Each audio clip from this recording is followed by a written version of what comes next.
want to add another point to the Alexandria story, and this may be the most telling hint or clue in the entire story. The event happens, and then the news reacts, right? That's the pattern. That's just the way the world works. The news usually picks one reaction. They don't go into complexity or depth or sophisticated responses. They just grab something and go with it. Normally when there's a shooting, don't they talk about guns and how dangerous guns are and how did this guy have a gun and we got to stop people from getting their hands on guns, et cetera, et cetera, et cetera. The New York Times particularly loves to take that tact.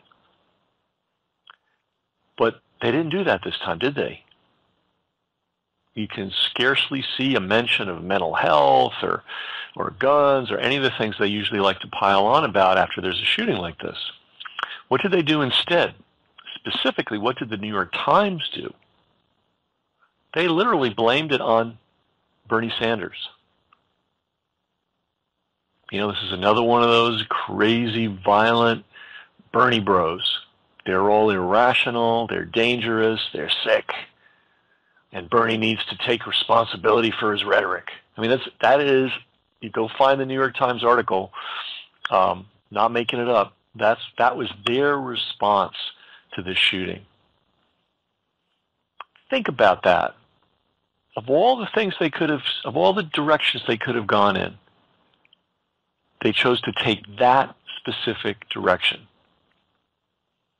So if you were positioning to, you know, control the country, how would you use a shooting like this?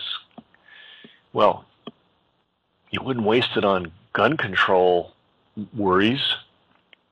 You go after the most popular politician in the United States today. That's a fact. That's what the polls say. The most popular politician in the United States today is Bernie Sanders. People knew that Hillary Clinton was a crook. People knew that Donald Trump was a crook. Nobody wanted these guys. But when you put two of them against each other, one of them had to win. Now it looks like they really want to get rid of Trump, or they want to at least hobble him permanently. Clinton's in the clear. She's an elder statesman. She's just doing amazing, you know, philanthropic work around the world. But the most popular politician in America, the one who talks about sane college costs, sane medical costs, pulling back from the permanent war state that we're in, no, he's the dangerous one. I think this is, again, who knows what exactly happened there, but we know for sure they are deliberately shaping the story to fit their ends. And I think that the way the media reacted, including the so-called liberal, right? This is the liberal media, the New York Times. They had to use this to attack Bernie Sanders. I mean, that just shows how desperate these people are. And who do I mean by these people? I mean anyone corrupt enough to support either Donald Trump or Hillary Clinton. That's who I mean by these people. Nobody in power wants to see Bernie Sanders or Bernie Sanders' ideas enacted. They all benefit from Americans being poor, being pressured, being stressed out. They all benefit from incalculable amounts of our wealth being squandered overseas in unjust, immoral wars. And both parties, the Democrats and the Republicans and all their media outlets, want to see that continue. And I think the proof is right here in this story.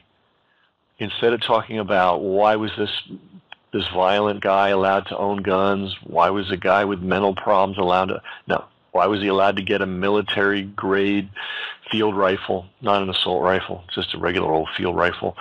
You know, we got to take these guns away. We can't have, no. Where's Michael Moore? Michael Moore crying about guns on this one? No.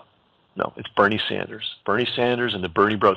Even though Bernie Sanders' support comes from men, he's got a huge base of support from women, a huge base of support from so-called minority people. So this is a popular guy. Did the New York Times article say, oh, the most popular politician in America needs to tone down his crazy rhetoric? No. And as I mentioned in the previous report, somebody did a database search of every public utterance by Bernie Sanders over the last 30 years. They cannot find any reference to violence anywhere. I mean, Clinton was laughing, joking about Gaddafi being, slaughtered, by hand. She thought that was a joke.